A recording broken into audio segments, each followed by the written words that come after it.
నాడు సస్యరమ పండి పులకింప సంశయించు వాడు చెమటలోడ్చి ప్రపంచమునకు భోజనము పెట్టు వానికి భుక్తి లేదు. ప్రపంచమునకు భోజనము పెట్టు వానికి భుక్తి లేదు. మహాపురుషులైన మహాత్మా జ్యోతిబా పూలే, బాబాసాహెబ్ అంబేద్కర్ల పాదాలకు నమస్కరించుకుంటూ సభాధ్యక్షులు రేగులగడ్డ చంద్రశేఖర్ గారు, స్టేజ్ మీద ఉన్నటువంటి నల్లపు నీలాంబరం గారు, అలాగే గుంటూరు జిల్లా అధ్యక్షులు మాణిక్యరావు గారు, అలాగే ప్రకాశం జిల్లా అధ్యక్షులు ఆదినారాయణ గారు, ఇక్కడ స్టూడెంట్ వింగ్ నుంచి ఉన్నటువంటి నాగరాజు గారు, నెల్లూరు జిల్లా అధ్యక్షులు జయరాజు గారు, అట్లాగే కల్చరల్ వింగ్ నుండి ఉన్న కట్ట నరసింహ గారు, ఇక్కడ మిగతా ఈ నిర్వహణ కమిటీ చైర్మన్ గా ఉన్నటువంటి అందే శ్యామ్ గారు, అలాగే మన గాయకుడు వీసీకే పార్టీకి చెందిన నవీన్, ఈ సభలో ఉన్నటువంటి వెంకట్, కృష్ణా జిల్లా నుంచి వచ్చిన న్యాయవాది వీసీకే పార్టీ నాయకులు అరవింద్ గారు, అలాగే గుంటూరు నుండి వచ్చినటువంటి కమల కుమార్ గారు, సూళ్లూరుపేట నుంచి వచ్చినటువంటి ధనంజయ్ గారు, అలాగే చంగయ్య గారు, అక్కడ ప్రకాశం జిల్లా నుంచి వచ్చిన వెంకట్ గారు, ఈ సభకు సహకరించినటువంటి మన సురేష్, అలాగే లక్ష్మణ్, రమేష్, అలాగే దాసర వెంకటేశ్వరరావు, సుధీర్, ఈ మాతో పాటు వెనకుండి పెద్దరికంగా ఈ కార్యక్రమాన్ని అందరికీ సలహాలు ఇస్తూ శ్రమపడుతూ మాతో పాటు ఉన్నటువంటి అన్న అంబేద్కర్ భవన్ను పర్యవేక్షిస్తున్నటువంటి సుబ్బారావు అన్న గారికి, ఈ సభకు ఇచ్చేసిన మీకు, అట్లాగే మా మేనల్లుడు వీడియో చేస్తున్నటువంటి శ్యాము, మమ్మల్ని ఇక్కడ దాకా తీసుకుని వచ్చినటువంటి శ్రీరాము, ఈ సభకు ఇచ్చేసిన మన అడ్వకేట్ సాంబశివరావు గారికి, ఇంకా సభలో ఉన్నటువంటి మిత్రులకి అందరికీ జై భీమ్. భారతదేశంలో మాత్రమే ఉన్నది, ప్రపంచంలో ఎక్కడా లేదు ఒకటి ఉంది, అది కులం. ఈ కులం ఎరుపో నలుపో తెలుపో ఎవడికి తెలియదు, ఇది ఎత్తో పొడుగో వెడల్పో ఎవడికి తెలియదు. కానీ దాని నష్టం మాత్రం 3000 సంవత్సరాలుగా మాలమాదిగలు కింది కులాలు అనుభవిస్తూ ఉన్నారు. ఈ కులాన్ని అడ్డం పెట్టుకుని కొంతమంది కోటీశ్వరులు అవుతున్నారు. ఈ కులం కారణంగా చాలా మంది అనేక అత్యాచారాలకి గురవుతూ ఉన్నారు. అప్పట్లో బ్రాహ్మణులు ఏం చెప్పారంటే, మేము మీకంటే ఎక్కువ. ఎందుకు ఎక్కువ? మేము బ్రహ్మ ముఖం నుంచి పుట్టాం డైరెక్ట్ గా, అందుకని మీకు ఎక్కువ. మేము పైనుంచి పుట్టాం, మీరు కింద వాళ్ళు కదా. మేము బ్రహ్మ ముఖం నుంచి పుట్టామని ఒకడు, మేము భుజాల నుంచి పుట్టామని ఒకడు, మేము తొడల నుంచి పుట్టామని ఒకడు ఇట్లా చెప్పాడు. మనల్ని మాత్రం పాదాల కింద వేశాడు. అందుకే మహాకవి జాషువా ఏమన్నాడంటే, మీరందరూ బ్రహ్మకు పుడితే మేము అమ్మకు పుట్టామరా అన్నాడు. ఒక్క దెబ్బతో ఈ ఆర్ఎస్ఎస్ గారి వాదన వీగిపోయింది. అది ఎప్పుడూ మహాకవి జాషువా చెప్పాడు. అదే దానవేర స్వరకరణలో ఎన్టీ రామారావు చెప్పాడు, సందర్భ అవసరాన్ని బట్టి క్షేత్రబీజ ప్రాధాన్యంతో సంకరమైన మా కురువంశము ఏనాడు కులహీనమైనది కాగా కులము అని వ్యర్థవాదం ఎందుకు, కూర్చోండి అన్నాడు. ఆయన కూర్చోమన్నాడు కానీ కులం కూర్చోాల. ఆంధ్రప్రదేశ్లో భారతదేశంలో అగ్రకులమే రాజ్యం వెళ్తా ఉంటుంది. ఆంధ్రప్రదేశ్కి ఒక నీతి ఉంది, 2 రాష్ట్రాలకి ఒక నీతి ఉంది. అది ఏమి నీతి అంటే, ముఖ్యమంత్రులుగా కమ్మోళ్ళు రెడ్లే ఉండాలి, మూడవడు అవటానికి. మధ్యలో ఒక ఛాన్స్ రోసీకి ఇచ్చారే కానీ అక్కడ నిలవలేకపోయారు. మా ముఖ్యమంత్రి పీఠం మీద మన కమ్మ రెడ్డి కాకుండా ఒక పాయింటోడు కూర్చుంటాడా, లాగండి కిందకన్నారు, లాగిపడింది. ఇక మనకి ముఖ్యమంత్రి కాదు కదా, ఈ రాజ్యాధికారాన్ని అందుకునే అవకాశమే లేదు. ఈ రాజ్యాధికారానికి అందుకునే అవకాశం ఎలా ఉండాలో బాబాసాహెబ్ అంబేద్కర్ తన రచనల్లో చెప్పాడు. బాబాసాహెబ్ అంబేద్కర్ రాసిన రచనల్ని చదవటానికి బద్ధకం వేసి మనం అగ్రకుల పార్టీని సమర్థిస్తున్నాం. అది మనం చేస్తున్నట్టు. చాలా మందికి ఏమవుతుందంటే మాలలందరూ ఐక్యంగా ఉండరు, మాలామాదిగలందరూ ఐక్యంగా ఉండరు, మాలామాదిగలు ఐక్యం ఉన్నా కానీ బీసీలు మాలామాదిగలు ఐక్యంగా ఉండరు అని ఒక నిర్ణయానికి వచ్చేసేసారు. నిర్ణయానికి వచ్చేస్తే మరి ఈ సమస్యకి అంబేద్కర్ పరిష్కారం చెప్పలేదా? ఈ సమస్య నుంచి బయట ఎట్టపడాలో చెప్పనప్పుడు అంబేద్కర్ మేధావి ఎలా అవుతాడు? మనకి ఆయన చెప్పాడు కదా. ఆ పరిష్కారాన్ని మనం ఆయన రచనల్ని అధ్యయనం చేయడం ద్వారా, ఆ రచనల వెలుగులో సమాజాన్ని చూడటం ద్వారా మనం నేర్చుకోవాలి కదా. అది మానేసి మనం ముఖ్యమంత్రి అంటే అదుగు అట్ట చంద్రబాబు నాయుడు లాగా ఉండాలి. ముఖ్యమంత్రి ఎట్లుండాలి? ముఖ్యమంత్రి మనకి చంద్రబాబు నాయుడు తర్వాత ముఖ్యమంత్రి వచ్చేసాడు, ఆయనే లోకేష్ తర్వాత ముఖ్యమంత్రి కూడా పుట్టేశాడు, ఆయనే దైవం. 3 తరాలకు సరిపోను అధికారం వాళ్ళు పరుచుకుని కూర్చుంటే ఒక్కసారన్నా మనం చట్టసభలోకి వెళ్ళాలన్న కోరిక కలగకపోవటం ఉందే, అది బాబాసాహెబ్ అంబేద్కర్ వారసులుగా మనం ఆలోచించాల్సిన విషయం. ఈ రోజున ఆర్ఎస్ఎస్ 1925లో స్థాపించబడి 100 సంవత్సరాలకి ఈ భారతదేశాన్ని వాళ్ళు అధికారాన్ని కైవసం చేసుకోవాలనుకున్నారు. 100 సంవత్సరాలంటే 2025కి 100 సంవత్సరాలు పూర్తవుతాయి. కానీ వాళ్ళు 2014లోనే వాళ్ళు అనుకున్న టార్గెట్ కు ముందే భారతదేశాన్ని వాళ్ళు కైవసం చేసుకున్నారు. ఈ పరిస్థితిని ముందే ఊహించినటువంటి బాబాసాహెబ్ అంబేద్కర్ అప్పటికి బ్రిటిష్ సామ్రాజ్యం నుంచి ఒక్కొక్క దేశం స్వాతంత్రం పొందుకుంటా వస్తుంది. ఆ ఒక్కొక్క దేశం స్వాతంత్రం పొందుతున్నప్పుడు బాబాసాహెబ్ అంబేద్కర్ 30 సంవత్సరాలు కాల్చుకుని ఉన్నాడు. భారతదేశానికి కూడా స్వాతంత్రం వచ్చింది. భారతదేశం కూడా స్వాతంత్రం వస్తే భారతదేశానికి నేను రాజ్యాంగం రాయాల్సిన అవసరం ఉంది. ఆ రాజ్యాంగ రచనకి నేను అందులో అడుగు పెట్టాలి. అది 30 సంవత్సరాల నుంచి కాల్చు కూర్చున్నాడు. అంతకు ముందే అనేక దేశాలు స్వాతంత్రం పొందుతున్నాయి, రాజ్యాంగం రాసుకుంటున్నాయి. శ్రీలంక రాజ్యాంగం వచ్చేసింది, అంతకు ముందే అమెరికా రాజ్యాంగం వచ్చేసింది. ఇప్పుడు భారతదేశానికి రాజ్యాంగానికి వచ్చినప్పుడు ఆ రాజ్యాంగ రచనలో నేను ఉండాలి అని అనుకున్నాడు. కానీ కాంగ్రెస్ పార్టీ ఊరుకుంటుందా? బాంబే ప్రావిన్స్ నుంచి బాబాసాహెబ్ అంబేద్కర్ రాజ్యాంగ సభకి పోటీ చేసినప్పుడు ఆయన్ని వేటాడి ఓడించారు నెహ్రూ, పటేల్ వీళ్ళందరూ. ఆ తర్వాత బెంగాల్ నుంచి అక్కడ జోగేంద్రనాథ్ మండల్ అనే ఒక ముస్లిం లీగ్ సభ్యుడు, ఆయన నామశూద్ర కులస్తుడు, ఆయన బాబాసాహెబ్ అంబేద్కర్ ని గెలిపించి రాజ్యాంగ సభలోకి పంపించారు.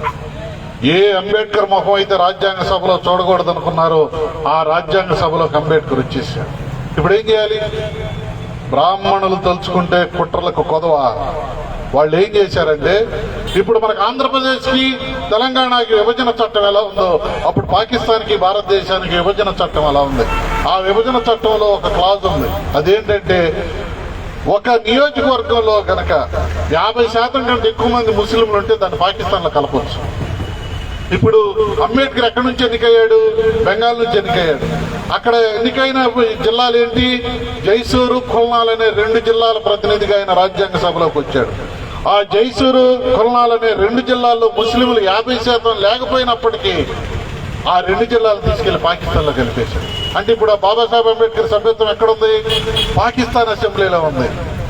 భారతదేశంలోనేమో నా జనం ఉన్నారు, పాకిస్తాన్ లో నా సభ్యత్వం ఉంది. ఇప్పుడు ఏం చేయాలి? అందుకని ఆయన నెహ్రూ వీళ్ళు చేస్తున్న కుట్రల గురించి బ్రిటిష్ ప్రధానమంత్రికి, బ్రిటిష్ ప్రతిపక్ష నాయకుడికి ఫిర్యాదు చేశాడు. ఏం చేయాలి? వాళ్ళు పట్టించుకోవాలి. అప్పుడు మొట్టమొదటిసారిగా 1946 డిసెంబర్ 9వ తారీఖున రాజ్యాంగ సభ కొలువు తీరింది. ఈ రాజ్యాంగ సభ ఎవరెవరు కూర్చున్నారు? పాకిస్తాను, భారతదేశం 2 విడిపోయినప్పటికీ 2 దేశాల రాజ్యాంగ సభ సభ్యుల్ని మొట్టమొదటిసారి సభకు పిలిచారు. అప్పుడు పాకిస్తాన్ కు పోయినటువంటి సభ్యత్వం ఉన్న బాబాసాహెబ్ అంబేద్కర్ కూడా ఆ సభలోకి వచ్చాడు. ఆ సభ తర్వాత ఇక ఆయన రావడానికి వెళ్ళలేదు. ఆ సభతో అయిపోద్ది ఆయన సభ్యత్వం. ఈసారి ఎవరు కూర్చుంటారు రాజ్యాంగ సభలో? భారతదేశానికి సంబంధించిన రాజ్యాంగ సభ సభ్యులు మాత్రమే కూర్చుంటారు. ఆ నెక్స్ట్ జరిగే సమావేశానికి బాబాసాహెబ్ అంబేద్కర్ రావడానికి వీల్లేదు. అది దృష్టిలో పెట్టుకున్నాడు. ఏం చేయాలని ఆలోచిస్తున్నాడు. రాజ్యాంగ సభ అధ్యక్షుడు ఎవరు? బాబు రాజేంద్ర ప్రసాద్. ఒక్కొక్కరిని ఒక్కొక్క తీర్మానం మీద మాట్లాడమని చెబుతా ఉన్నాడు. ఆ తీర్మానం మాట్లాడేటప్పుడు నెహ్రూ ఒక తీర్మానం ప్రతిపాదించాడు. ఆ తీర్మానం మీద చర్చ జరుగుతూ ఉంది. ఆ చర్చ జరుగుతున్నప్పుడు 4 రోజుల తర్వాత పిలుస్తాడులే, తీరిగ్గా మాట్లాడదాం అనుకుంటున్నాడు అంబేద్కర్. సడన్ గా ఒకరోజు బాబు రాజేంద్ర ప్రసాద్ అంబేద్కర్ మాట్లాడతాడు. మీరు ఇంత త్వరగా పిలుస్తారని తెలియదు అధ్యక్ష, అయినా సరే నా అభిప్రాయం నేను చెబుతానని చెప్పి ఆయన ఆ తీర్మానానికి సంబంధించి క్రిటిసైజ్ చేసుకుంటూ మాట్లాడుతున్నాడు. అలా మాట్లాడే క్రమంలో ఏం చెప్పాడంటే, ఒక జాతిని గాని, ఒక కులాన్ని గాని, ఒక ఒక రంగు కారణంగానో లేకపోతే ఏ కారణంగానైనా సరే ఎవరిని మనం వేరు చేయకూడదు, ఎవరిని మనం దూరంగా పెట్టకూడదని 19వ శతాబ్దం రాజనీతిజ్ఞుడైనటువంటి ఎడ్మండ్ బర్క్ స్పీచ్ మొత్తం అప్పచెప్పాడు. రాజేంద్ర ప్రసాద్ ఫిదా అయిపోయాడు. ఇంత జ్ఞానమా? ఒక మనిషిలో ఇంత జ్ఞానం ఉంటుందా? నెహ్రూ వీళ్ళందరూ నన్ను అనగదొక్కాలని చూస్తున్నారు కదా, ఈ అంబేద్కర్ కనుక నా తరఫున రాజ్యాంగ సభలో ఉంటే ఈ నెహ్రూని ఎవరినైనా జయిస్తానని చెప్పి అప్పుడప్పుడు రాజేంద్ర ప్రసాద్ మహారాష్ట్ర ప్రధానమంత్రికి ఉత్తరం రాశాడు. అప్పుడు ముఖ్యమంత్రులు ప్రధానమంత్రులు అనేవాడు. మహారాష్ట్ర ప్రధానమంత్రి ఖేర్కు ఆయన రాశాడు. ఏం రాశాడు? నువ్వేం చేస్తావో తెలియదు, అంబేద్కర్ రాజ్యాంగ సభలోకి రావాలి, నీకు అక్కడ ఎవరినైనా తీసేసేయి, వాడికి తర్వాత అవకాశం కల్పిస్తా, ముందైతే రాజ్యాంగ సభలోకి అంబేద్కర్ రావాలంటే అప్పుడు బాంబే జనరల్ స్థానం నుంచి అంబేద్కర్ నిలబెడితే అంబేద్కర్ రాజ్యాంగ సభలోకి వచ్చేసి రాజ్యాంగ సభలోకి వస్తే ఆయన రాజ్యాంగ సభలోకి రావడం ఒక ఆశ్చర్యం అయితే డ్రాఫ్టింగ్ కమిటీ మెంబర్ గా ఎన్నుకున్నారు. డ్రాఫ్టింగ్ కమిటీ మెంబర్ గా ఎన్నికైనప్పుడే ఆశ్చర్యపోయాడు. డ్రాఫ్టింగ్ కమిటీ చైర్మన్ నువ్వు అన్నప్పుడు ఇంకా ఆశ్చర్యపోయాడు. ఇంత హోదా ఉంటుందా?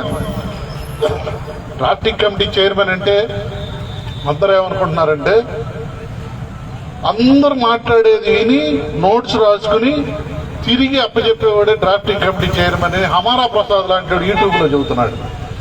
అలాంటి అజ్ఞానులకు మనం ఏం చెప్పాలి? రాజ్యాంగాన్ని ఎవరు రాజ్యాంగ రచన అనకూడదు, దాన్ని రచన అనకూడదు. రాజ్యాంగం గురించి తెలిసిన వాళ్ళు దాన్ని రచన అనరు.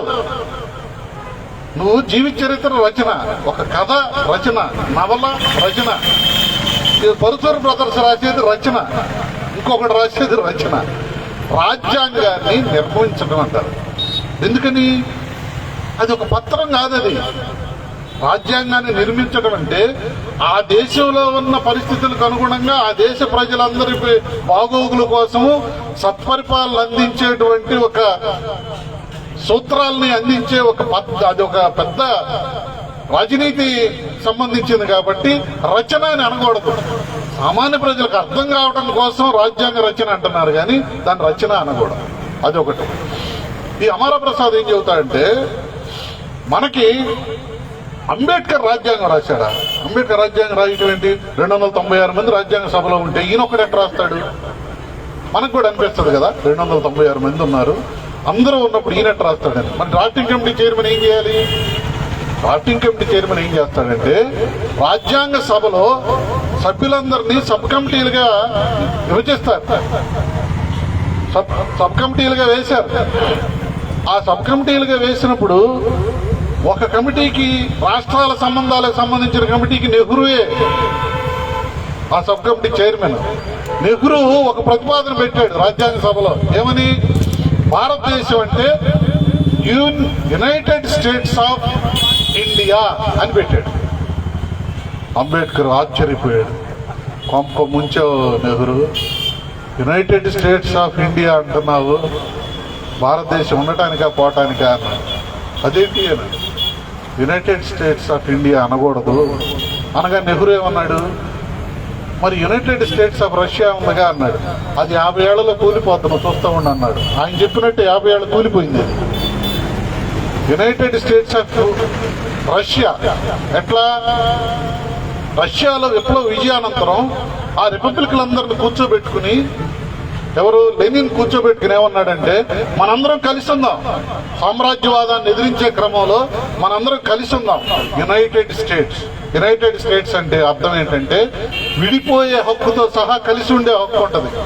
నీకు ఇష్టమైనప్పుడు విడిపోవచ్చు, అప్పటి వరకు కలిసి ఉండొచ్చు. అట్లా విడిపోవాలనేటట్టుగా నెహ్రూ రాసినట్టుగా అది యునైటెడ్ స్టేట్స్ ఆఫ్ ఇండియా అయినట్టయితే ఏమయ్యేదంటే కేసీఆర్ తెలంగాణ తీసుకెళ్లేవాడు, విడిపోయే హక్కు ఉంది కదా. బింద్రన్ వాలే పంజాబ్ తీసుకెళ్లేవాడు, విడిపోయే హక్కు ఉంది కదా. ఎవరి కాళ్ళు తీసుకెళ్లి తమిళనాడు అటు వెళ్ళిపోయేది. అందుకే ఇది యునైటెడ్ స్టేట్స్ ఆఫ్ ఇండియా కాదు ఆయన, యూనియన్ స్టేట్స్ ఆఫ్ ఇండియా అన్నాడు. ఇది యూనియన్ స్టేట్స్. యూనియన్ స్టేట్స్ అని నిర్ధారించి భారతదేశం సమైక్యంగా ఉండటానికి దోహదపడిన దేశభక్తుడే బాబాసాహెబ్ అంబేద్కర్. ఆ మాటలు ఎవరు చెబుతారు? ఇప్పుడు అమరా ప్రసాద్ చెప్పినట్టుగా అంబేద్కర్ కి ఏం తెలుసు? వాళ్ళు ఏదో రాశారు, ఈయన మేధావి, ఈయన పెద్ద మేధావి కదంటే మరి ఈ సబ్జెక్ట్ ఎవరు సైడ్ చేస్తారు? రాజ్యాంగ సభలో ఒకసారి అందరూ మాట్లాడుకుంటే ఇమీడియట్లీ అందామా, యాజ్ సూన్ యాజ్ అందామా? ఇమీడియట్లీ అంటే వెంటనే, యాజ్ సూన్ యాజ్ అంటే సాధ్యమైనంత త్వరగా అని. సాధ్యమైనంత త్వరగా అని రాస్తే రాబోయే జడ్జీలు ఎట్లా అర్థం చేసుకుంటారు? ఇమీడియట్లీ అని రాస్తే రాబోయే జడ్జీలు ఎట్లా అర్థం చేసుకుంటారు అని గంట సేపు చర్చ జరిగింది. ఎవడ నవలైతే ఎంతసేపు చర్చ చేస్తారా? కరెక్ట్ పదం, కరెక్ట్ భాష ఇక్కడ పడాలి. అది ఎవరికి అర్థమవుతుంది?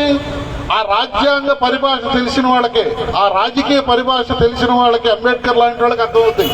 అమిత్ షా గట్టి అర్థమవుతుంది, అమర ప్రసాద్ గట్టి అర్థమవుతుంది, నరేంద్ర మోడీ గట్టి అర్థమవుతుంది. ఆస్ట్రియో పొరాసిస్ అని ఉంది, అది డాక్టర్లకు అర్థమవుతుంది. ఎముకలు ఏమంటారు, గుల్లబారటం, ఆస్ట్రియో పొరాసిస్ అనేది. ఆస్ట్రియో పొరాసిస్ అని మనం ఎవరన్నాడు, అది ఏంటంట అంటామా లేదా? మనం నువ్వు మార్కెట్కి వెళ్ళి హైబిస్కస్ రోజా కెనాబినస్ ఒకటి ఇవ్వు అని తెస్తాడు. అది ఎవరికి తెలుస్తుంది? అది వృక్షశాస్త్రం తెలిసినోడు తెలుస్తుంది. అట్లాగే రాజ్యాంగం గురించి ఈ సంబంధం లేని వాళ్ళు, ఈ ఆపనాలెట్టి వాళ్ళందరూ వచ్చి అంబేద్కర్ రాజ్యాంగం రాయలేదంటే మనందరం నమ్మేటివినా? ఎంత కష్టపడాల్సి వచ్చింది అంబేద్కర్ దాన్ని ఎంత కూర్చడానికి. ఒక దగ్గర వాళ్ళు పైరసీ అండ్ క్రైమ్ అని అన్నాడు హెచ్వి కామత్, ఆయన పేరు గుర్తురాట్లా నాకు. ఒకసారి రాజ్యాంగ సభ సభ్యుడు పైరసీ అండ్ క్రైమ్ అన్నాడు. అంబేద్కర్ లేచి అన్నాడు, పైరసీ అండ్ క్రైమ్ అంటున్నావు, అది కలెక్టివ్గా ఉంది, అది ప్లోరల్గా ఉంటే మీనింగ్ వస్తుంది. మరేమనాలి? Piracies and crimes. ఇది ఎవరికి అర్థమవుద్ది? అమిత్ షాకి అర్థమవుద్దా? నరేంద్ర మోడీకి అర్థమవుద్దా? అది రాజ్యాంగం తెలిసిన బాబాసాహెబ్ అంబేద్కర్కి అర్థమవుతుంది. అది మనకు అర్థం అవ్వాలంటే ఏం చేయాలి? ఆ రాజ్యాంగ సభ మినిట్స్ ఉన్న 13వ వాల్యూమ్ ఒళ్ళు దగ్గర పెట్టుకుని, కళ్ళు దగ్గర పెట్టుకుని శ్రద్ధగా చదివితే అప్పుడు మనకు అర్థం అవుతుంది.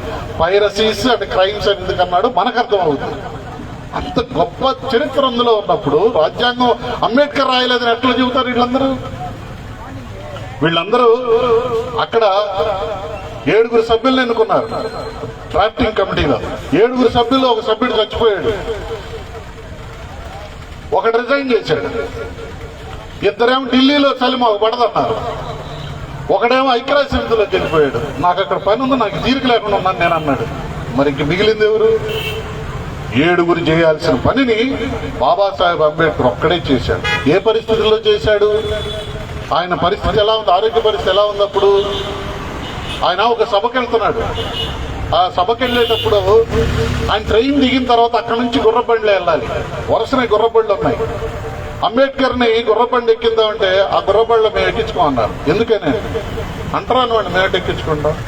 ఆయన గొప్ప దేశభక్తుడు, దేశ నాయకుడు, ఇంగ్లాండ్లో చదివి వచ్చాడు. ఇంగ్లాండ్లో చదివినా అంటరానాడే కదా, నేను గుర్రబండి ఎక్కించుకొని అన్నాడు. గుర్రబండి ఏం చదివి ఉంటాడు? ఏం చదివి ఉన్నాడు కదా, అయినా సరే నాకంటే తక్కువే అంబేద్కర్ అన్నట్టుగా ఉన్నారు. ఒక్క గుర్రబండి కూడా బయటికి రాకపోతుంటే ఒకడు వచ్చాడు, నేను బండి ఎత్తాను కానీ నడపనన్నాడు. మరి ఇప్పుడు ఏం చేయాలి? అప్పుడు మనలో ఒక ఉత్సాహవంతుడైన ఒకటి లేచి నేను నడుపుతానన్నాడు. గుర్రబండి నడపాలంటే, రాజ్యాంగం రాయాలంటే ఎట్లా నాలెడ్జ్ అవసరం, గుర్రపు బండి నడపడానికి కూడా నైపుణ్యం అవసరం కదా. ఎవడబడితే గుర్రం నడుపుతుంటే గుర్రం వెంటదండి మాట. ఆ బండి ఎక్కిన తర్వాత ఆ గుర్రం అదుపు తప్పి అక్కడి నుంచి పడింది.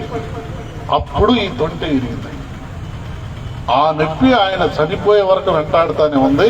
అది రాజ్యాంగ రచనప్పుడు ఇంకా ఎక్కువ అవుతుంది. ఇట్లా అక్కడ వాదనలన్నీ వినాలి. సబ్ కమిటీలు సబ్మిట్ చేసినటువంటి రచనలు, సబ్మిట్ చేసినటువంటి మొత్తం రిపోర్ట్లన్నీ, రిజల్యూషన్స్ అన్ని చూడాలి. అక్కడ వాళ్ళు ఏం ప్రతిపాదించారు, ఆ ప్రతిపాదనలన్నీ అధ్యయనం చేయాలి. ఆ ప్రతిపాదనలు అధ్యయనం చేసేటప్పుడు అది భారతదేశ పరిస్థితులకు అనుకూలంగా ఉందా లేదా, అది ప్రజాస్వామ్య సాంప్రదాయాలు కలిగి ఉందా లేదా, ఇదంతా అధ్యయనం చేసి అది ఎట్లా రాజ్యాంగం అనేది ఇది దేశ పరిస్థితి వ్యతిరేకంగా ఉందో ఆయన రేపు సభలో మాట్లాడాలి. మళ్ళీ అది రాసుకెళ్ళాలి. ఇది రాసుకెళ్ళాలి, ఇంటికి వచ్చి రాయాలి. ఇంటికి వచ్చి రాయాలంటే నిలబడితే ఇక్కడ నిప్పుడుతుంది, కూర్చుంటే నొప్పి పుడుతుంది. మరి ఏం చేయాలి? రాయాలి కదా. ఒక యాంగిల్లో ఇట్లా పెట్టి కాలు ఇట్లా పైకి లేపితే ఫ్యాను ఒక్క పోస్తున్నా కానీ ఫ్యాన్కి తాడు కట్టి, ఫ్యాన్ ఆపేసి ఫ్యాన్కి తాడు కట్టి కాలు ఇట్లా పెడితే అప్పుడు నొప్పి రావట్లేదు. ఆ తొట్టి నొప్పి కలగట్లా. ఆ పరిస్థితుల్లో కాలిట కట్టుకుని ఇటు తిరిగి 2 సంవత్సరాల 11 నెలల 18 రోజులు కష్టపడితే అదిగో ఆ రాజ్యాంగం తెచ్చిపడింది. దీనికి ఏం చెబుతున్నారు? రాజ్యాంగం ఆయన రాశాడు, బిఎన్ రావు రాశాడని చెబుతున్నారు. బిఎన్ రావు ఎవరు అసలు? మీకు ఇంకొకటి చెప్పాలి. 1928లో నెహ్రూ, మోతీలాల్ నెహ్రూ ఒక రాజ్యాంగం రాసుకోలేరు. వాళ్ళేం రాజ్యాంగం రాసుకెళ్లారు? దాని పేరు నెహ్రూ రిపోర్ట్ అన్నారు. తీయండి, ఇది ఒక రాజ్యాంగం అన్నారు. నెహ్రూతోని అంటే నెహ్రూని తక్కువ అంచనా వేయడం కాదు. నెహ్రూ కూడా 7 సంవత్సరాల పాటు కృషి చేశాడు రాజ్యాంగం రాయాలని. కానీ అది ఇద్దరు కలిసి రాశారు. మోతీలాల్ నెహ్రూ, జవహర్లాల్ నెహ్రూ ఇద్దరు రాసినా అది పనికిరాలా. ఇంకొక పని చేశారు వీళ్ళు. వీళ్ళ చెల్లెలు విజయలక్ష్మి పండిట్ ఉంది కదా, ఆమెను రహస్యంగా పంపించారు. ఎక్కడికి? శ్రీలంక రాజ్యాంగం రాసినటువంటి ఐవర్ జెన్నింగ్స్ దగ్గర పంపించారు.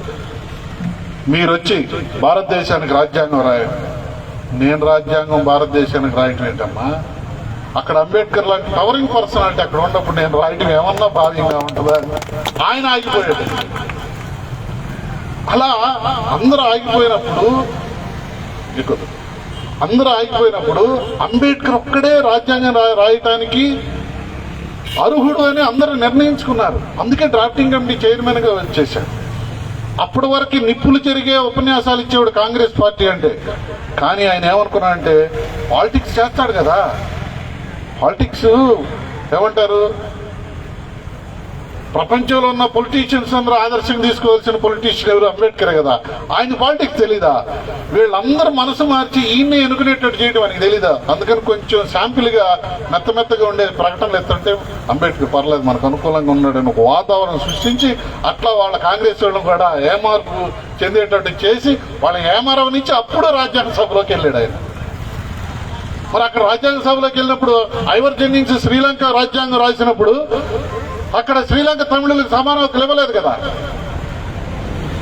James Madison, Alexander Hamilton, John Jay వీళ్ళు 3 అమెరికా రాజ్యాంగం రాశారు. ఈ 3 రాసిన అమెరికా రాజ్యాంగంలో అమెరికాలో నీగ్రోలకు హక్కులు ఇచ్చారా? మహిళలకు హక్కులు ఇచ్చారా? ఇవ్వలా.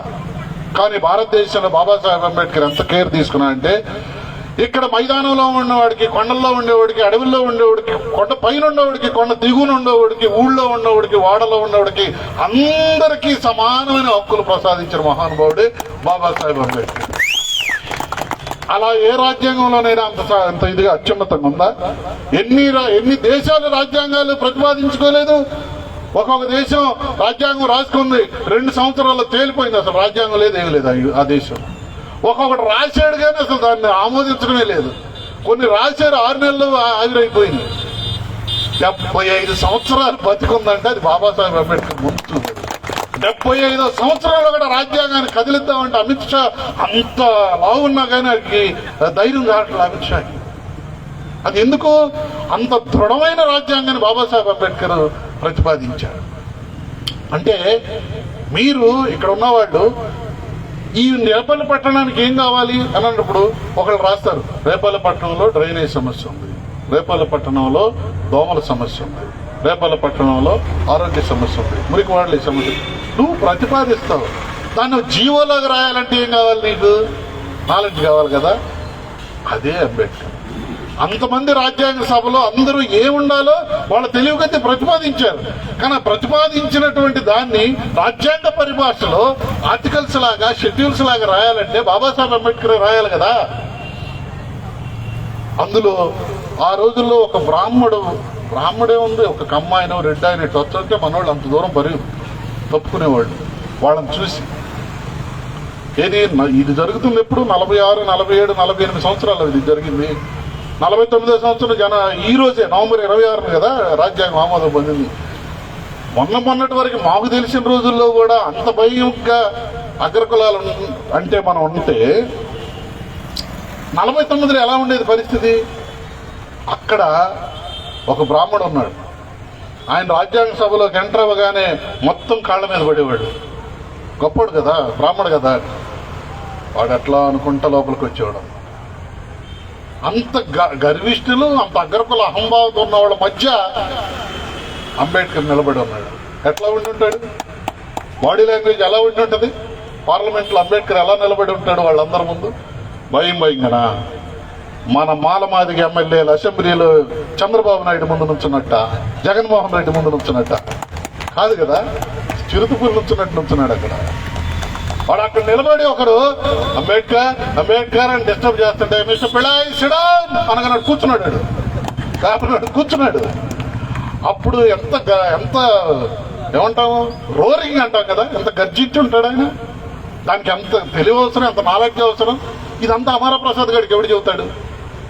అది మా బాధ. ఆ మినిట్స్ చదవాలి కదా, రాజ్యాంగ సభ మినిట్స్ చదివితే రాజ్యాంగం వెనక ఇంత చరిత్ర ఉందా అని అర్థం అవుతుంది. ఇప్పుడు బిఎన్ రావుని ఒకరిని పట్టుకొచ్చారు. బిఎన్ రావు ఒక రాజ్యాంగం రాశాడంట.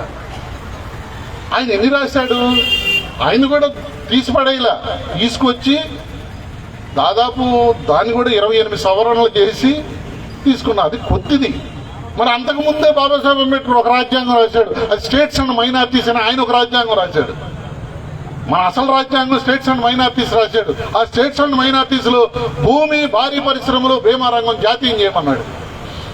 భూమిని జాతీయం చేయాలన్నాడు. భూమిని గనక జాతీయం చేసినట్టయితే అంబేద్కర్ ప్రతిపాదన, అంబేద్కర్ దూరదృష్టితో చెప్పినటువంటి భూమిని గనక జాతీయం చేయాలని చెప్పిన మాట వాళ్ళు గనక అంగీకరించినట్టయితే 1,75,000 ఎకరాల అమ్మానికి ఉండేదా? ఒక్క సెంటు కూడా మనకు లేకుండా ఉండేదా? జగనన్న కాలనీలో ఇంత దాంట్లో ముగ్గేసుకుని ఉండేవాళ్ళం మనం. ఆ రోజు జాతీయం చేసినట్టయితే ఎన్ని వేల ఎకరాలు, 2 ఎకరాలు చంద్రబాబు నాయుడికి అన్ని ఎకరాలు ఎక్కడి నుంచి వచ్చాయి? భూమిని జాతీయం చేసినట్టయితే. ఈ రాజకీయాల్లోకి వచ్చేటప్పటికి చంద్రబాబు నాయుడు ఆస్తి ఎంత? 2 ఎకరాలు. 2 ఎకరాలు. ఇప్పుడు అది దైవాంశ దాంట్లో 0% కూడా పనికిరాం మనందరం కలిసి. కొడుకు మనవడు పేరు మీద ఆస్తికే మనందరం పనికిరాం.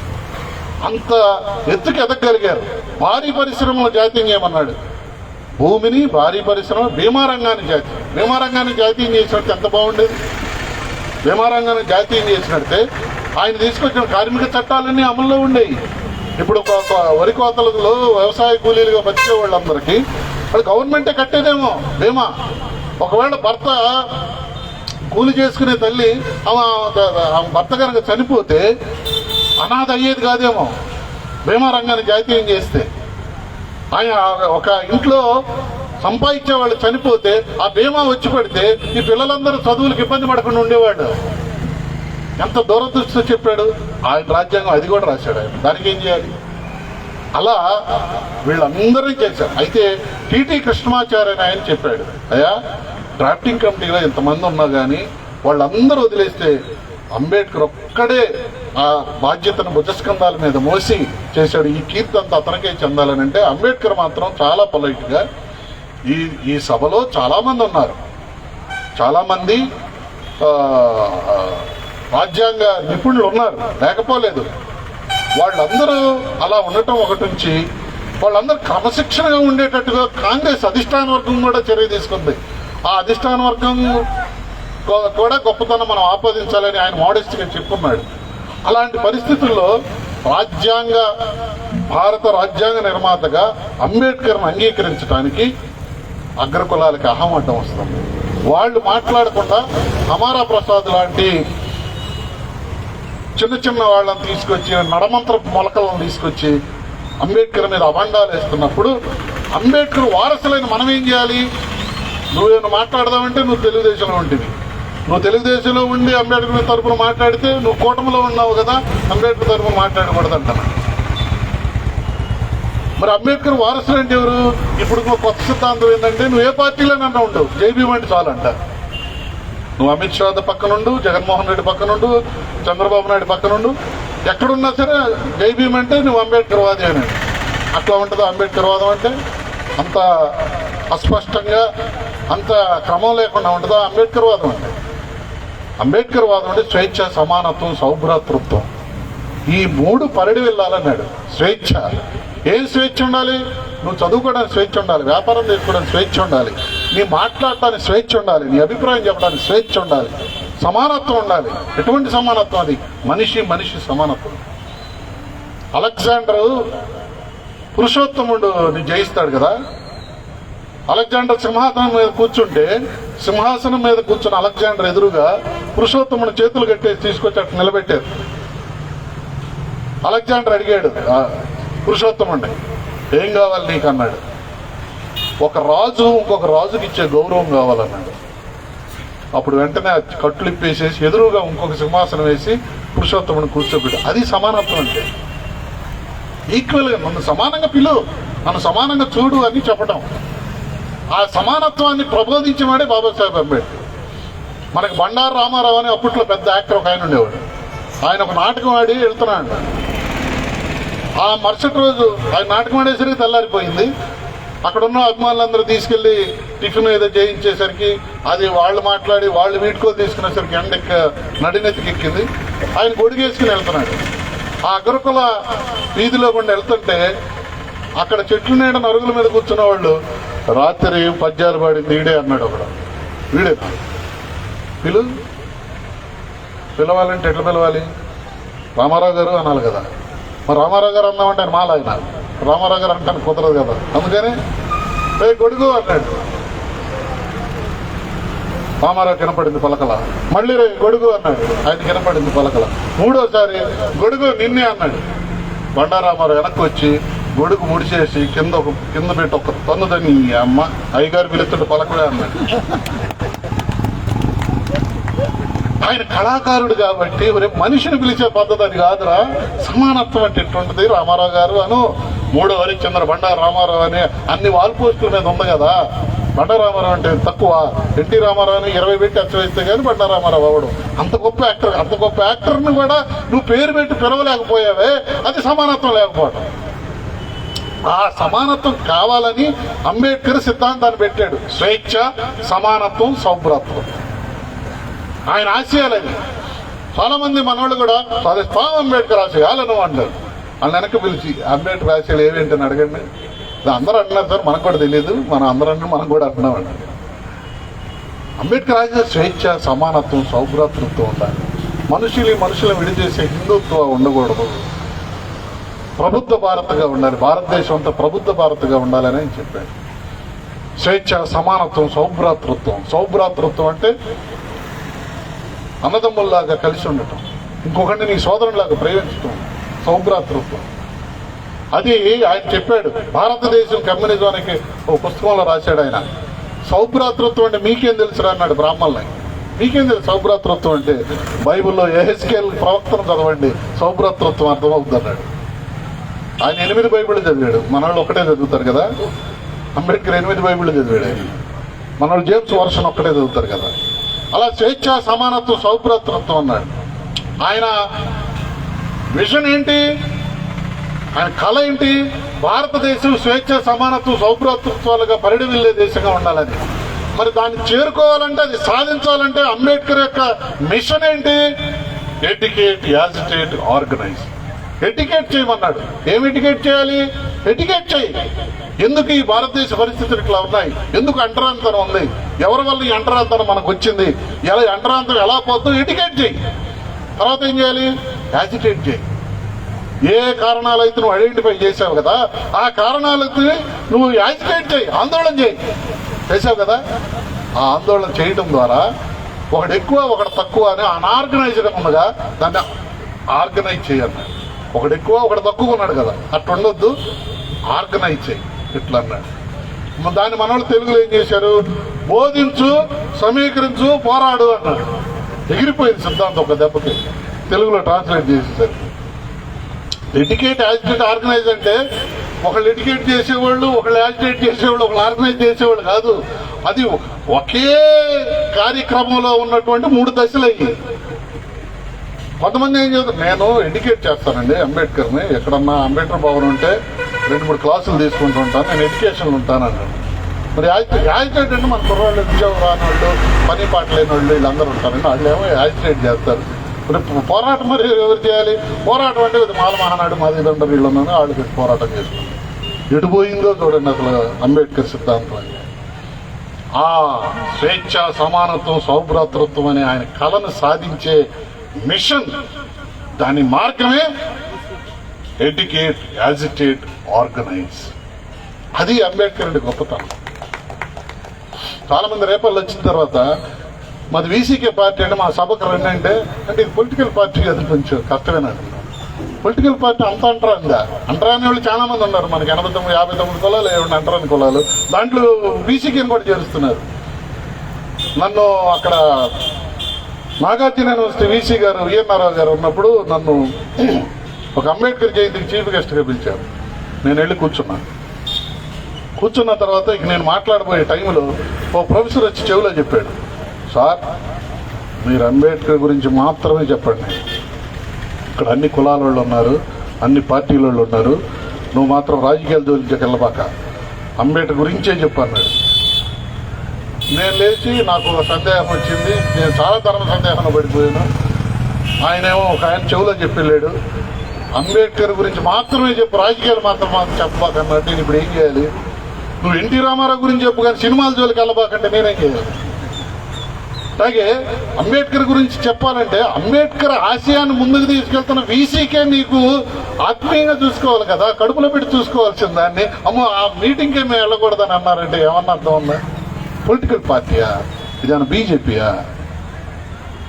ఇది? బీజేపీయా ఇది? ఏమన్నా ఒకసారి కాంగ్రెస్తో, ఒకసారి సిపిఐతో, ఒకసారి సిపిఎంతో పొత్తు పెట్టుకుని, ఒకసారి జనసేనతో పొత్తు పెట్టుకుని, ఒకసారి బీజేపీతో పట్టుకుని, మళ్ళీ నరేంద్ర మోడీ తిట్టకుండా తిట్టిది తెలుగుదేశం పార్టీ వీసీకి అంటే?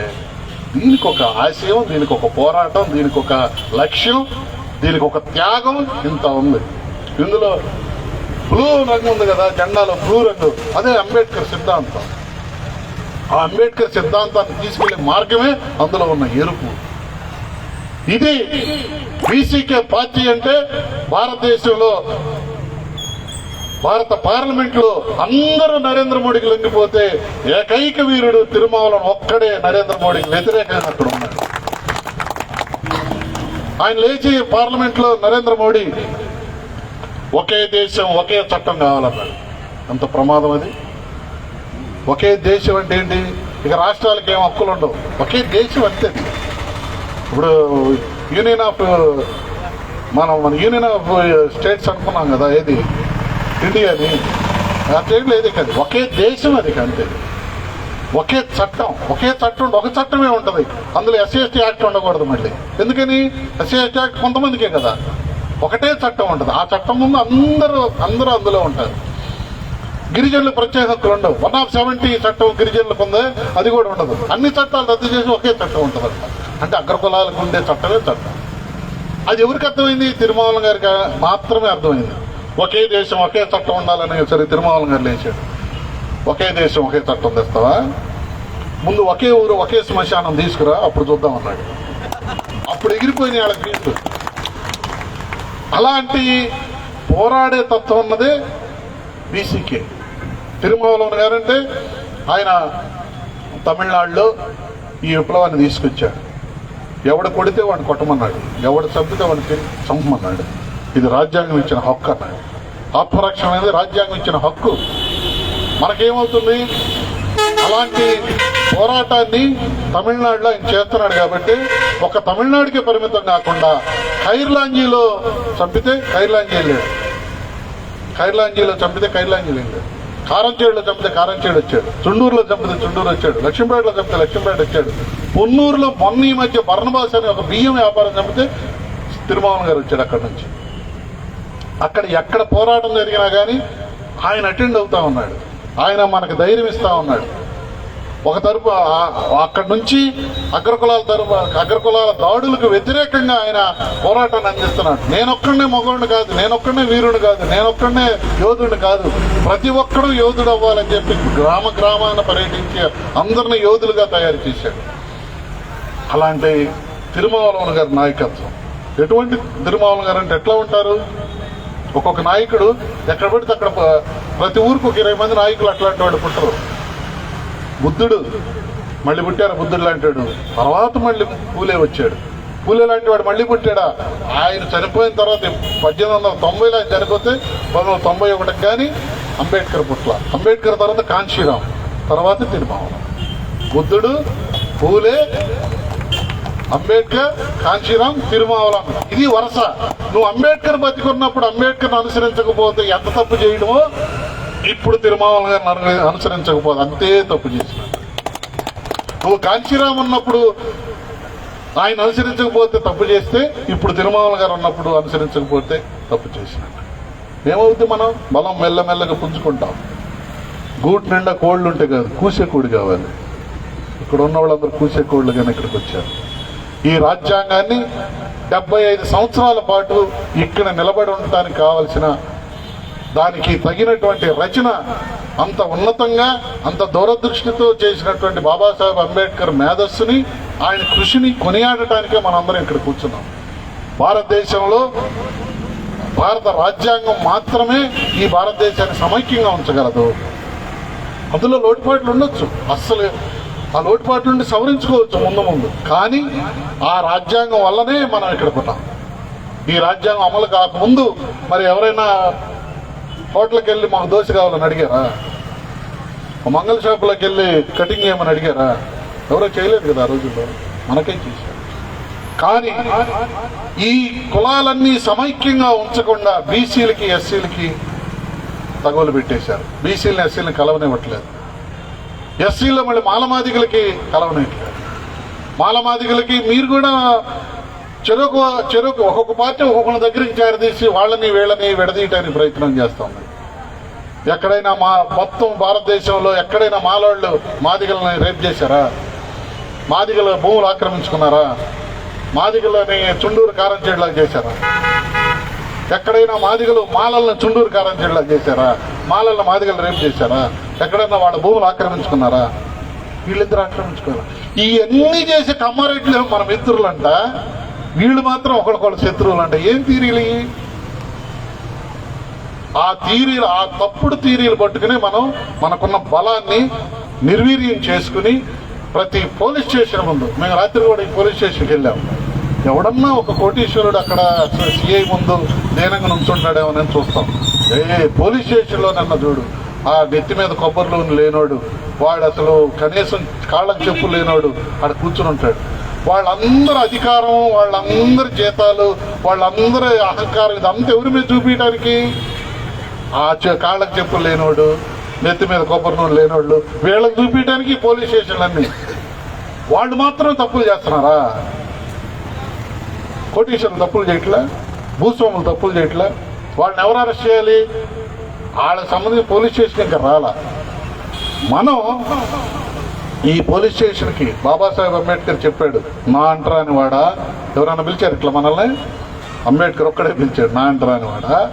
నువ్వు పోలీస్ స్టేషన్కి వెళ్తే నీకు రక్షణ దొరకదు, నువ్వు కోర్టుకి వెళ్తే నీకు న్యాయం దొరకదు, నువ్వు గవర్నమెంట్ ఆఫీస్కి వెళ్తే నీకు పని జరగదు. ఎప్పుడు చెప్పాడు ఇది? ఆయన ఎప్పుడు 65 ఏళ్ల క్రితం చెప్పాడు. ఇప్పటికీ అది రుజువు అవుతుందా లేదా? ఇప్పటికీ రుజువు అవుతుందా లేదా? ఏ పోలీస్ స్టేషన్లోనైనా 3rd డిగ్రీని కొడతారే, అర్ధరాత్రి 12 దాటిన తర్వాత. కమ్మని కొడతారా? రెడ్లు కొడతారా? బ్రాహ్మణులు కొడతారా? మాలమాదిగల్ని, ఎరుకల్ని, చిన్న చిన్న బీసీ కులాలని వీళ్ళే కదా 3rd డిగ్రీకి పెట్టి కొట్టేది. కానీ వీళ్ళే అర్హులు 3rd డిగ్రీకి. దేశంలో కోర్టులో ఎటువంటి చట్టాలున్నాయి? ఆయన ఎవరు? బాలకృష్ణ ఒక ఆయన ఉన్నాడు. ఆయన ఒక సినిమా నిర్మాతను పెట్టి కాల్ చేశాడు. ముందు ఎవరిని చేస్తారు హాస్పిటల్లో? బుల్లెట్ తగిలినోడా పేల్చినోడా? బుల్లెట్ పేల్చినోడిని తీసుకెళ్లి కేర్ హాస్పిటల్లో చేర్చారు ముందు. ఫస్ట్ ఏం నొప్పి తగిలిందో ఇటు పేల్చేటప్పుడు. మరి అక్కడ పడి ఉన్నవాడిని, బుల్లెట్ దగ్గర పడి ఉన్నవాడిని నిదానంగా తీసుకెళ్లారు 108లో. వీడు ఈ నిర్మాత లోపలికి వెళ్ళాడు. మొదటి రోజు ఆయన వేడి నీళ్ళల్లో ఈ కత్తులు వేడి చేసి ఆ బుల్లెట్ బయటికి లాగారు, రసంతో అన్నం పెట్టారు, సెలైన్ పెట్టారు. 3 రోజులు బాగానే ఉండి 4 రోజులు తేటగా మాట్లాడారు. 5 రోజులు డిశ్చార్జ్ చేశాడు. కాల్చినవాడు బయటికి రాడే, కాల్చినవాడు 3 నెలలకు కానీ బయటికి రాలా బాలకృష్ణ.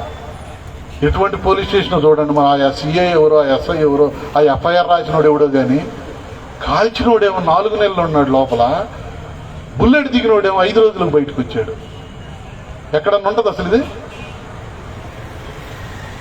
న్యాయస్థానంలో కూడా అంతే. కంచె ఐలీ అన్నాడు, ఈ సుప్రీంకోర్టు జడ్జీలో, ఈ జడ్జీలందరిలో మా గొల్లోడు ఒక్కడున్నా కానీ మా లాలూ ప్రసాద్ యాదవ్ బెయిల్ వచ్చేది అన్నాడు. ఒక్క గొల్లోడు ఉన్నా కానీ జడ్జీల్లో మా లాలూ ప్రసాద్ యాదవ్ బెయిల్ వచ్చేది. ఆనంద్ అనే జడ్జి ఉన్నాడు, ఆయన బీసీ. 4:30కి పివి నరసింహరావుకి అరెస్ట్ వారెంట్ ఇచ్చాడు. అరగంటల బెయిల్ వచ్చిందా? అరగంటల బెయిల్ తెచ్చుకోలేడని 4:30కి అరెస్ట్ వారెంట్ ఇచ్చాడు. ఇక అరెస్ట్ చేయాలి కదా. 4:30కి 4:45 మళ్ళీ ఇంకొక పావు గంటకు 5 అవుతానగా పివి నరసింహరావు బెయిల్ వచ్చేసింది. మనకు వస్తుందా బెయిల్? ఈ జైల్లో ఉన్న వాళ్ళందరిలో చూడండి, గుంటూరు జిల్లా జైలు చూడండి, మన మాణిక్యరావు, ఈయన గుంటూరు జిల్లా అధ్యక్షుడు, ఈయన అడ్వకేట్. ఈయన ప్రతి బుధవారం జిల్లా జైలుకి వెళ్తాడు. ఆ జిల్లా జైలుకి వెళ్తే ఎవరెవరు ఉన్నారని అందరూ మాలమాదిగలే. ఏ కేసు అంటే పోక్సో కేసు. వాడు ఎదురు తిరుగుతున్నాడంటే వాడి మీద పోక్సో కేసులు పెట్టాడు. ఎంతమంది విచారణ లేని ఖైదీలు ఉన్నారు, అందరూ మాలమాదిగలే, జైళ్ళ నిండా మాలమాదిగలే. వాళ్ళందరూ బయటికి ఎవరు తీసుకురావాలి? అంబేద్కర్ వారసులను మనమే తీసుకురావాలి. మనకు ఎంత పని ఉంది అసలు? ఆ పని వదిలేసి మనం ఏం చేస్తున్నామంటే ఇది ఆ ఎమ్మెల్యేల చుట్టూ వాళ్ళ చుట్టూ తిరుగుతాం. ఎటువంటి గర్వకారణం ఉన్నామంటే మనం, మా ఎమ్మెల్యే నన్ను అక్కడి నుండి పేరు పెట్టి పిలుస్తాడు, జన్మ ధన్యం అయిపోలా, ఆ మర్యాద చాలిక. కానీ నీకేం తక్కువ? నీకు అంబేద్కర్ అంత గొప్ప మహానుభావుడు మార్గదర్శకంగా ఉన్నాడు. అంబేద్కర్ రాసినటువంటి ఐడియాలజీ నీకు సిద్ధాంత భూమికగా ఉంది, పనిచేస్తున్నావు. అంబేద్కర్ ఐడియాలజీ అంటే చిన్న పవన్ కళ్యాణ్ పవనిజం. అది పవన్ కళ్యాణ్ పవనిజం ఉన్నవాడు మనం ఎవడరా మనల్ని ఆపేదంటే, మరి ఇంత సిద్ధాంతం ఇంత ఐడియాలజీ ఉన్నవాడు మనల్ని కూడా ఆపాలి? మనల్ని అందరిని ఆపుతారేంటి? పవనిజం ఏమో పిచ్చిది. దాంట్లో నువ్వు ఏ రకంగా చూసుకున్నా ఒక్కటే కూడా భారతదేశ సమస్యలకు పరిష్కారం చూపెట్టే ఒక పరిష్కారం కూడా అందులో ఉండదు. అలాంటి పవనిజం పెట్టుకుని మనల్ని ఎవడు ఆపేదంటే, ఇంత ఐడియాలజీ పెట్టుకుని భారతదేశంలో మాలపల్లి మాదిగపల్లి దూరంగా ఎందుకుందో ఒక్క హిస్టరీ ప్రొఫెసర్ రాయలా. ఇన్ని విశ్వవిద్యాలయాలు ఉన్నాయి, ఇన్ని హిస్టరీ డిపార్ట్మెంట్లు ఉన్నాయి, మనకు ఒక్కడ కూడా అది ముక్క అంత పొడుగుంది, వీడు కత్తి ఎంత పొడుగుందని చెప్పి రాసినాడు. కానీ ఊరికి దూరంగా మాలపల్లి మాదిపల్లి ఎందుకు ఉంది? ఎవరు చెప్పాలి? హిస్టరీ ప్రొఫెసర్ చెప్పాలి కదా, చరిత్ర వెనక్కి తీసి. అది ఎవరు చెప్పారు? బాబాసాహెబ్ అంబేద్కర్ ఒక్కడే చెప్పారు. ఎవరు అస్పృశ్యులు? వీళ్ళు ఎందుకు అస్పృశ్యులు అయ్యారు? ఎవరు శూద్రులు? వీళ్ళు ఎందుకు శూద్రులు అయ్యారు? ఇదంతా ఎవరు చెప్పారు? బాబాసాహెబ్ అంబేద్కరే. ఆయనే చేశాడు. భండార్కర్ అనే ఒక చరిత్రకారుణ్ణి ఆయన సహాయంగా తీసుకుని భారతదేశంలో ఏ కులం కూడా ఒకే రక్తంతో లేదని చెప్పాడు. అక్కడ చచ్చిపోయారు అందరూ. మన రక్తం కలుషితం కాలేదు, మన క్యాస్ట్ భలే గొప్పదని చెబుతున్నారు కదా. అట్లా అనుకోబాకు నాయన, అవన్నీ భ్రమలు. ఏ కులం కూడా ఒకే రక్తంతో లేదని అంబేద్కరే రాశాడు. భారతదేశంలో బౌద్ధం విలసిల్లిన తర్వాత, మాలమాదిగలందరూ బౌద్ధం అనుసరించిన తర్వాత, బృహద్రథుడు అనే బౌద్ధరాజుని పుష్యమిత్ర శృంగుడు అనే బ్రాహ్మణ రాజు సింహాసనం మీద పొడిచంపి మళ్లీ బ్రాహ్మణ రాజ్యం, మళ్లీ కులాలు మళ్లీ తీసుకొచ్చిన తర్వాత ఎవరైతే బౌద్ధాన్ని అనుసరిస్తున్నారో వాళ్ళందరినీ ఊరు బయటికి నెట్టేశారు. వాళ్ళని రాజ్యపడి లోపలికి రానిస్తే వాళ్ళు బీసీలు అయ్యారు. మేము రాము, మీ అంత తేలుస్తామని బయట ఉన్నవాడే మాలమాదిగలు అయ్యారు. ఎందుకు పంచములు అంటారు? మనకేం చెబుతున్నారు వీళ్ళు? బ్రాహ్మణ, వైశ్య, క్షత్రియ, శూద్ర, నువ్వు 5వవాడు పంచమడు. అసలు ఎంత వక్రీకరణ చూడండి. ఎడ్యుకేటెడ్ ఆర్గనైజ్ అన్నట్టే ఉంది ఇది కూడా. బోధించు సమీకరించి పోరాడలా. పంచశీల పాటించినోడే పంచముడు. బుద్ధుడు పంచశీల పాటించినోడు పంచముడు. ఆ బౌద్ధం అనుసరించడానే మనం ఈ అట్రంతను అనుభవిస్తున్నాం. అలాంటి చరిత్రను తవ్వి మన చరిత్ర మనకు అందించినప్పుడు ఈ చరిత్రను చదివి నువ్వు మరో చరిత్ర సృష్టించడానికి అగ్రకులాలందరినీ బోర్లో నిలబెట్టాల్సిన నువ్వే పీసీకే పార్టీ పొలిటికల్ పార్టీ అని మీటింగ్ రాకుండా ఉన్నావంటే ఏమన్నా అర్థం ఉందో చెప్పు. ఏం చేస్తారు? చిన్నారి పెళ్లి కూతురు చూస్తారా ఈ సభకు రాకుండా? ఏం చేస్తారు? కలెక్షన్. అందుకని ప్రియమైన అన్నదమ్ములారా, ప్రియమైన తల్లిదండ్రులారా, ప్రియమైన ఈ రేపల్లె పౌరులారా, మనం జాతి మరణం అంచునుంది. అగ్ని ప్రమాదం జరిగితే మనవాళ్ళు ఎక్కువ చచ్చిపోతారు. ఇసుక ట్రాక్టర్ తిరగబడితే మనవాళ్లే చచ్చిపోతారు. 7 సీటర్ ఆటో తిరగబడితే మనవాళ్లే చచ్చిపోతారు. తుఫాన్లో మనవాళ్లే చచ్చిపోతారు. వరదల్లో మనవాళ్లే చచ్చిపోతారు. మరణం అంచున జాతి ఉన్నప్పుడు నువ్వు కోరుకోవాల్సింది సూపర్ 6 అమ్మఒడి కాదు, సమానమైన హోదా, సమానమైన వాటా. ఆ సమానమైన హోదా, సమానమైన వాటా అంబేద్కర్ సిద్ధాంతంలోనే ఉంది. అది రాజ్యాంగంలో మనకు పొందుపరిచి ఉంది. ఆ రాజ్యాంగాన్ని, ఇదిగో రాజ్యాంగం, ఇదే బాబాసాహెబ్ రాసిన రాజ్యాంగం. ఈ రాజ్యాంగాన్ని ఆయుధంగా తీసుకుని, ఈ రాజ్యాంగాన్ని ఆయుధంగా చేతబట్టి మన హక్కుల్ని, మన అధికారాలని మనం తిరిగి కైవసం చేసుకోవాలని చెప్పి భారత రాజ్యాంగం ప్లాటినం జూబ్లీ ఇయర్ సందర్భంగా రేపల్లిలో ఈసీకే తరఫున మీ అందరిని అభ్యర్థిస్తున్నాం. ఈ రాజ్యాంగాన్ని చదవండి. ఈ రాజ్యాంగానికి మూలమైనటువంటి మినిట్ చదవండి. చదవటం అనేది జ్ఞానాన్ని పెంపొందిస్తుంది. చదవటం వల్ల మనకి రాజ్యాంగం విలువలు తెలుస్తాయి. చదవటం వల్ల మనకి రాజ్యాంగ స్ఫూర్తి వస్తుంది.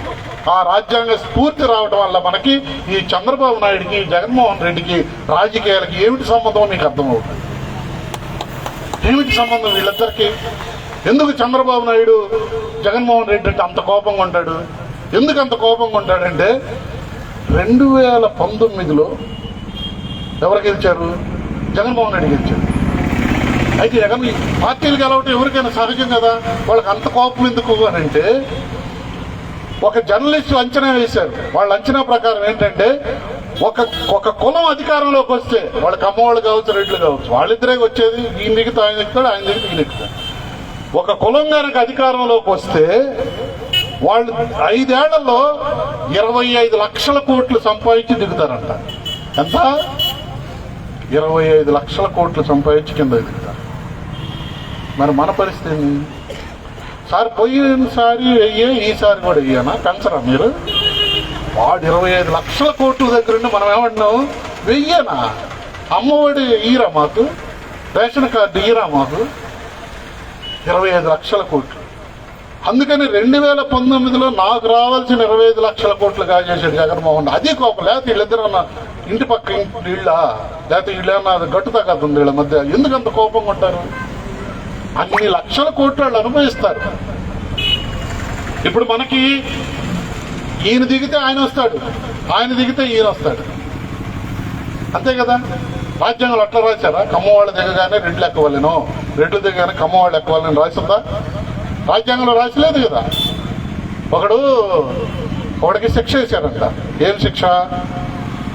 అరే నీకు ఛాయిస్ ఇస్తున్నాం, 100 ఉల్లిపాయలు అన్న తిను, 100 కొరడా దెబ్బలు అన్న తిను. 100 కొరడా దెబ్బలు ఎవడు తింటాడు? ఉల్లిపాయలు తీసుకురండి అన్నాడు. వాడు ఉల్లిపాయలు తీసుకొస్తే ఒకటి తింటున్నాడు. మొదటి ఉల్లిపాయ బాగా తిన్నాడు, 2వ ఉల్లిపాయ నోరు మండుతుంది, 3వ ఉల్లిపాయ ఇంకా మండింది, 4వ ఇది వద్దు అసలు కొరడా తీసుకురండి అన్నాడు. వాడు మొదటి దెబ్బ పేలిపోయింది, 2వ దెబ్బ పేలిపోయింది, 3వ దెబ్బ, 5వ ఉల్లిపాయలు తీసుకురండి అన్నాడు. మళ్ళీ ఉల్లిపాయలు 2-3 తినగా మంట, ఇయ్యొద్దు కొరడానే తీసుకురండి అన్నాడు. ఆడు అడిగింది, ఒరే ఉల్లిపాయలన్నా తిను, కొరడా దెబ్బలన్నా తినంటే వీడు 100 ఉల్లిపాయలు తిన్నాడు, 100 కొరడా దెబ్బలు తిన్నాడు. అట్టుంది మాలమాదిగల పరిస్థితి. తెలుగుదేశం వాడు వచ్చి కొడతాడు, ఈడు కొట్టి వెళ్ళిన తర్వాత అమ్మో ఈడు వద్దురాయన మనం జగనే బెటర్, జగన్ తీసుకో. మళ్ళీ ఆడు ఒక 5 ఏళ్ళు కొడతాడు. 5 ఏళ్ళు కొట్టిన తర్వాత నువ్వు వద్దు మళ్ళీ నువ్వే రా అంటున్నారు. వాడిని దించి వీడెక్కడం, వీడిని దించి వాడెక్కడం కాదు, మనం రాజ్యం ఎక్కడం అనేదే వీసీకే ఆశయం. కుల నిర్మూలన అనే ఆశయం ఉన్న పార్టీ భారతదేశంలో ఉందంటే అదొక వీసీకేనే. కులాన్ని నిర్మూలించాలి, కులాన్ని నిర్మూలిస్తేనే సమానత్వం, సౌభ్రాతృత్వం అనేది ఈ పరిడవిల్లుతుందని నమ్మింది వీసీకే పార్టీ మాత్రమే నమ్మింది. అది వేరే చోట ఎక్కడ ఉందో, ఏ పార్టీలో ఉందా అది? ఇప్పుడు ఆయన ఎవరు? ఈ పార్టీలో ఎంపీ చేస్తాడు, ఇంకో పార్టీలో మళ్ళీ ఎంపీ అవుతాడు. ఈ పార్టీలో మంత్రి చేస్తాడు, మళ్ళీ ఇంకో పార్టీ రాగానే అధికారంలో ఆ పార్టీలోకి ఎంపీ అయిపోతాడు. మరి నువ్వు మా తాత కాంగ్రెస్, మా నాన్న కాంగ్రెస్, నేను పార్టీ మారేదే లేదని చెబుతున్నాను. అందుకని రాజకీయాలని మీరు అర్థం చేసుకోవాలి. ఈ రాజకీయాలకి చంద్రబాబు నాయుడుకి ఏంటి సంబంధం? ఈ రాజకీయాలకి జగన్మోహన్ రెడ్డికి ఏంటి సంబంధం?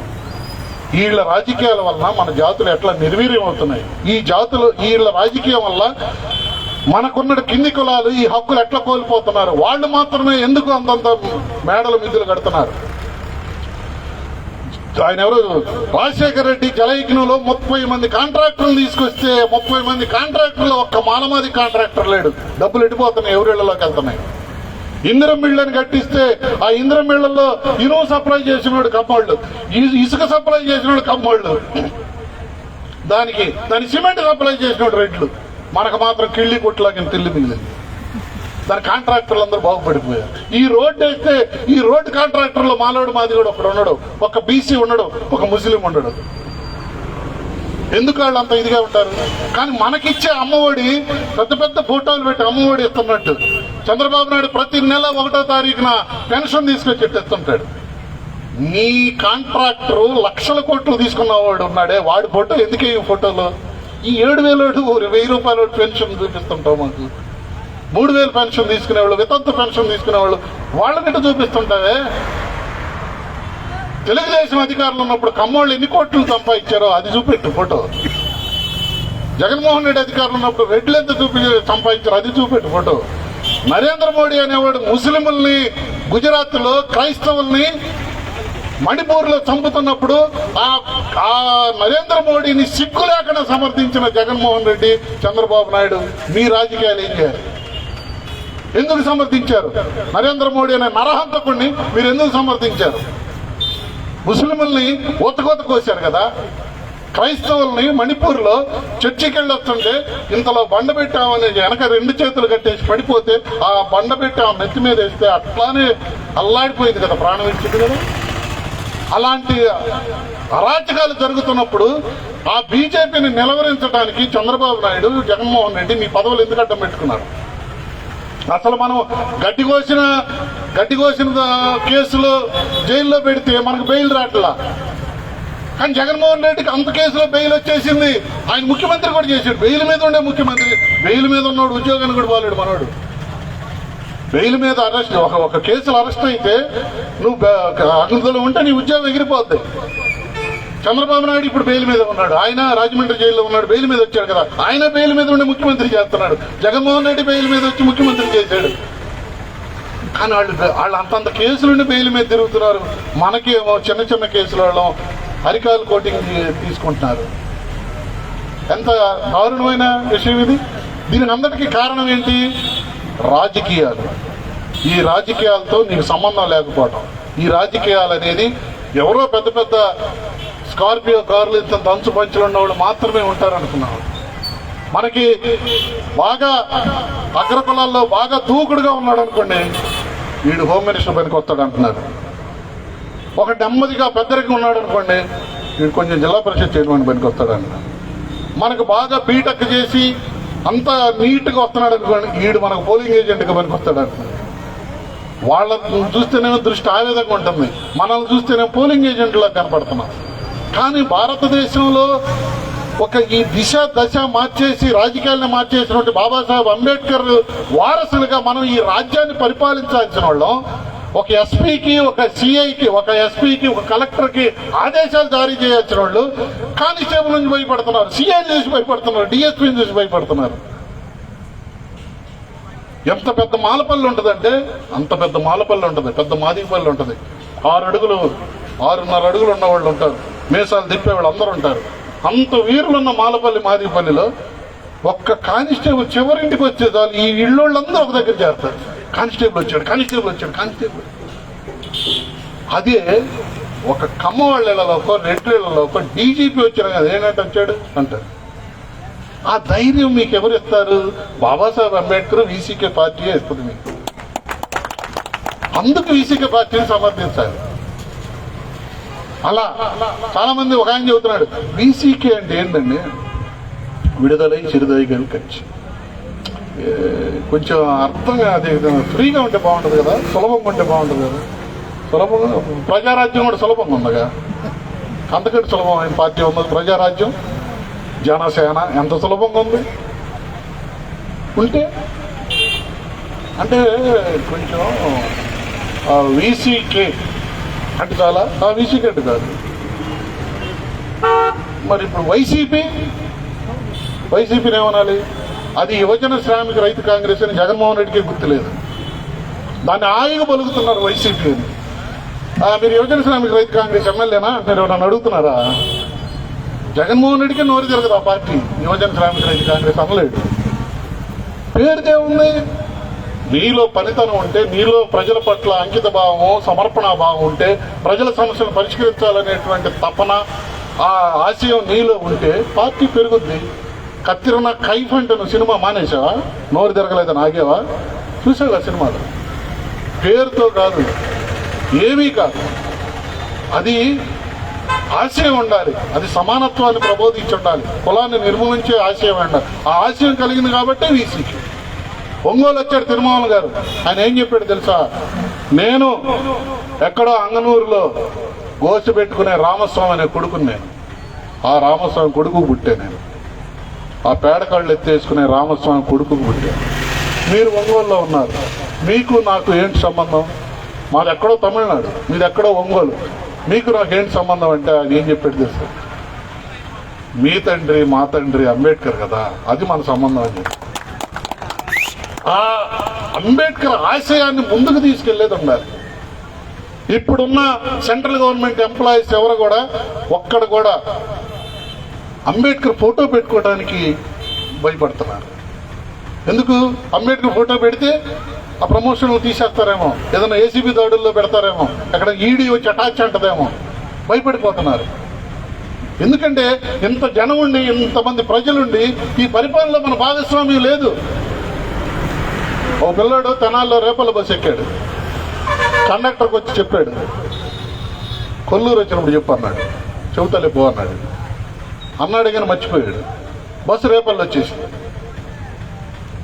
వెనక చూస్తే పిల్లాడు ఒక్కడే నిద్రపోతున్నాడు. అక్కడ డ్రైవర్ని పిలిచి చెప్పాడు, వీడు కొల్లూరు వచ్చినప్పుడు చెప్పన్నాడు, నేను మర్చిపోయాను, ఇదే రేపల్లె, ఈ లైట్లు ఎన్ని చూసి ఎట్ట బిత్తరపోతాడు వీడు అంటే, వాడు లేబాకు వెనక్కి వెళ్ళదు కదా, కొల్లూరు రాగానే అక్కడ లేపుదాంలే అన్నారు.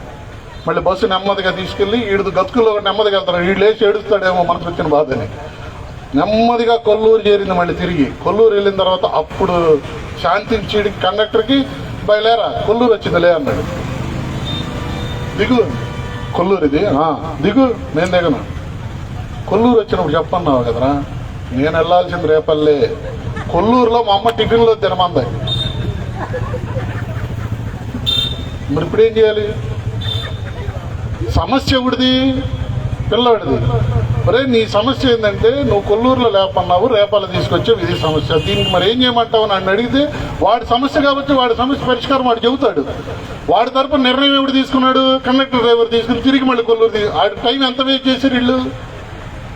అట్లా ఎవరు అడిగారు నాయన చంద్రబాబు నాయుడిని? ఏ ఆడవాళ్ళు పోయి మేము ఛార్జీలకి లేక ఇబ్బంది పడుతున్నాం, ఆర్టీసీలు ఉచితంగా తీసుకెళ్ళాం, మమ్మల్ని ఎవరైనా అడిగారా చంద్రబాబు నాయుడిని? అడిగారా? మన తరపున ఎవరు నిర్ణయం తీసుకున్నారు? చంద్రబాబు నాయుడు నిర్ణయం తీసేసుకున్నాడు. అమ్మఒడి కావాలని ఎవరు అడిగారు? జగన్మోహన్ రెడ్డి మనం అడిగావా? ఆ నిర్ణయం ఎవరు తీసుకున్నారు? జగన్మోహన్ రెడ్డి మన తరపున తీసుకున్నారు. నీదేం లేదు, నీ పెత్తనమే లేదు అసలు. ఇంట్లో పెత్తనం లేనివాడిని ఎట్లా లెక్క చేయరో, మనల్ని కూడా పెత్తనం లేనివాడిని అట్లా సమాజం లెక్క చేయట్లా. ఈ పెత్తనం లేనిది ఎక్కడంటే నువ్వు వేరే పార్టీలో ఉండటం వల్ల. అది చిన్న పార్టీయా పెద్ద పార్టీయా, ఎన్ని చోట్ల కురిసినా సొంతిల్లే కదా, అద్దిల్లే కదా, ఎన్ని చోట్ల కురిసినా కానీ. అలాంటి పరిస్థితుల్లో పెత్తనం లేని చోట మీరెందుకు? పెత్తనం ఉన్న దగ్గర రావాలి. మీరు రాజ్యాంగాన్ని భుజాన వేసుకోవాలి, ఈ రాజ్యాంగాన్ని రక్షించాలి. ఈ రాజ్యాంగాన్ని రక్షించాలంటే వీసీకేని సమర్థించాలి. ఈ చంద్రబాబు నాయుడు, జగన్మోహన్ రెడ్డి, కేసీఆర్ వీళ్ళు ముగ్గురు కలిసి నరేంద్ర మోడీని ముగ్గురు ఏ తేడా లేకుండా ఎందుకు సమర్థించారు? ఏ భయంతో సమర్థించారు మీరు? ఆ రాజకీయాలను మనం నిలదీయాలి. ఆ నిలదీసి ఇక్కడున్న మన కుర్రాళ్ళకి ఉద్యోగాలు లేవు, మన పిల్లలకు ఉద్యోగాలు లేవు, మన పిల్లలకు ఆస్తులు లేవు, మన పిల్లలకి ఇప్పుడున్న ఒక్కొక్క ప్రైవేట్ కంపెనీకి తీసుకొచ్చి 1000 ఎకరాలు దోచిపెడతా ఉన్నారు. అక్కడ తీసుకొచ్చి విశాఖపట్నంలో ఇస్తున్న ప్రైవేట్ భూములు ఎవరు ఏరుకుంటున్నారు?